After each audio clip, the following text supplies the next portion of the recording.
Chat. Welcome back. Welcome back. How we doing? How we doing? We had another round of the college football playoffs. We're here to break it down, analyze, and everything happened this weekend. I mean, these games spoke a lot about these teams that are currently in the college playoffs, right?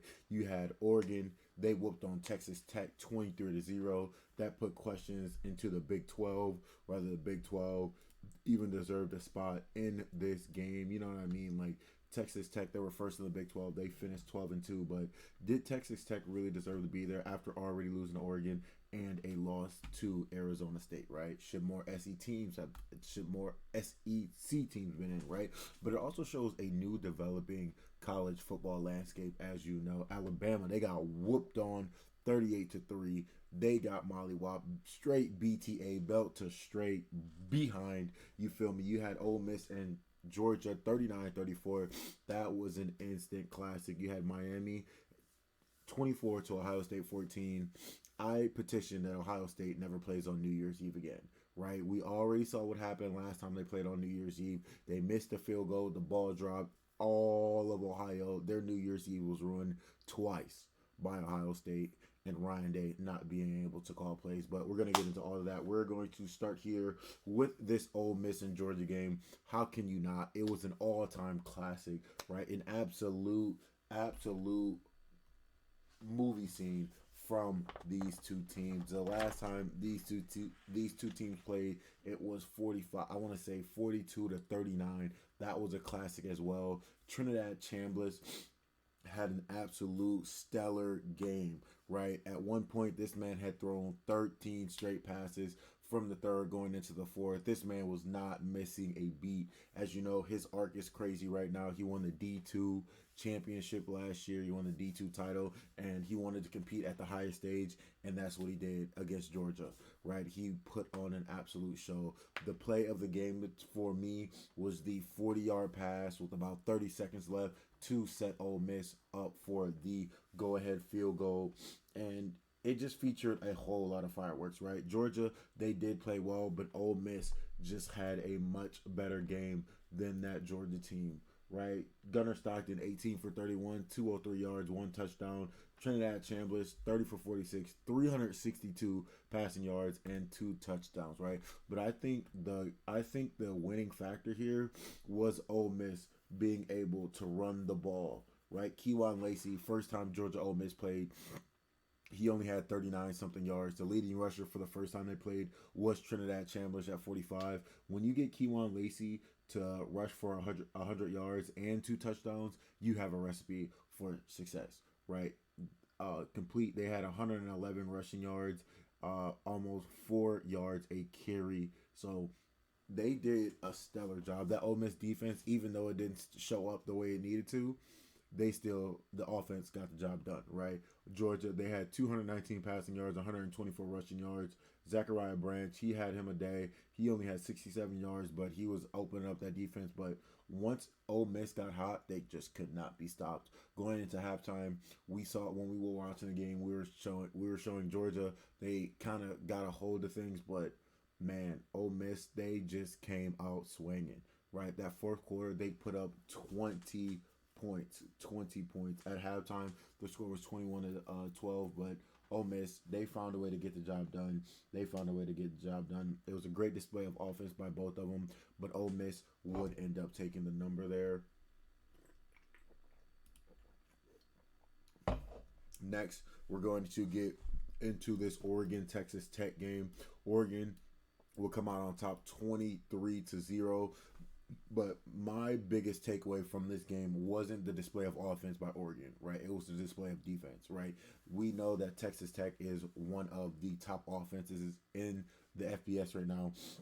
In Oregon, I believe, had 5 takeaways in this game. They forced 5 turnovers. There was one guy on the Oregon team who would walk away with 3 of those takeovers. His name was Brandon Finney Jr. He's my player of the game for the whole weekend. I mean, player of the week, right, of all the college football games.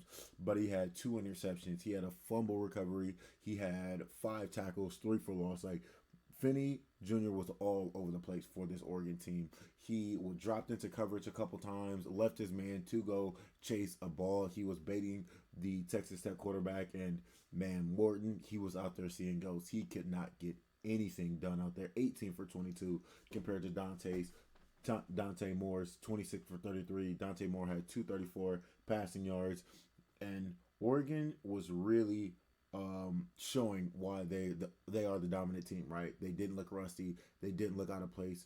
Right? Going into halftime, Texas Tech only had was 88 yards of offense, and 50 of it came in one play. So they really only had about 30 all total yards. They had -2 rushing yards going into halftime. Oregon forced 4 or 5 three and outs by that forced Texas Tech to 3 or 4 three and outs going into that halftime, and Oregon really just kind of found themselves. They found their footing. I think that Oregon has a good chance to give this Indiana Hoosier team a run for its money. Lastly, we're going to go into Indiana, Alabama. As you know, Alabama 3, Indiana 38. There was no research on this game. We saw what happened. Indiana just looked like a much better team, right? Fernando Mendoza, 14 for 16, 3 TDs, 192 yards. Like, man was 14 for 16. Come on. Who's stopping Indiana? I think Oregon has a chance, but I don't think they'll be able to get it done. Indiana is looking like a very scary team right now.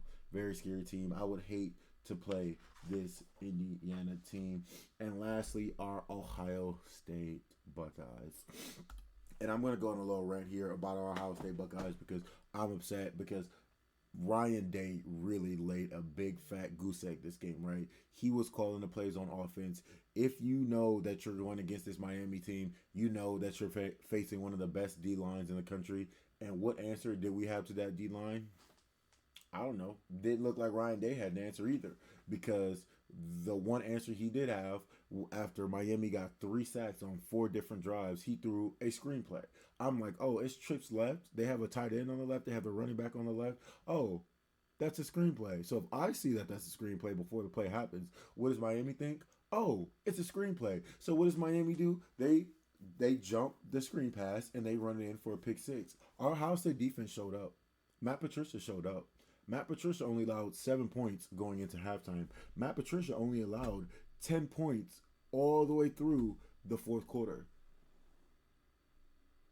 And what did Ohio State do on offense? Absolutely nothing. Yes, it shows Julian Sand had 287 passing yards. That was all going during garbage time. Bo Jackson, he had 55 rushing yards. That's all he had. That's all he had. Like, this Ohio State offense had no type of fluidity, no type of motions, no type of anything to put Miami on its heels to be like, oh, what is Ohio State going to do here? It was very stagnant. It was very flat-footed. I mean, it took us 3 quarters to score a touchdown, right? Come on, that's not Ohio State football. That is not winning formula. And then that goes back into the conversation of, is Ryan Day should Ryan Day be the head coach of Ohio State, right? Because even if you say, oh, well, they won the national title last year. Yeah, but did they deserve to be in the playoffs last year? Because that was the first time it had gone into a 12-team playoff, and they were on the outside looking in. And then they were in, and then they got hot at the right time, right? So I believe Ryan Day's record is currently 3-6 and the college football players of the playoffs, like 4-7 or something like that. And 3 of those wins all came last year during the national title run. So he doesn't really have those stacking wins that shows that he's proven in the college football playoffs. And speaking about coaching, guess who all of the coaches are from the coaching tree? Mario Cristobal, Kurt Signetti, Dan Lanning, the coach for Ole Miss. They are all proteges of Nick Saban coaching tree. That just shows that Nick Saban's ability to coach a program is just absolutely insane. Absolutely insane.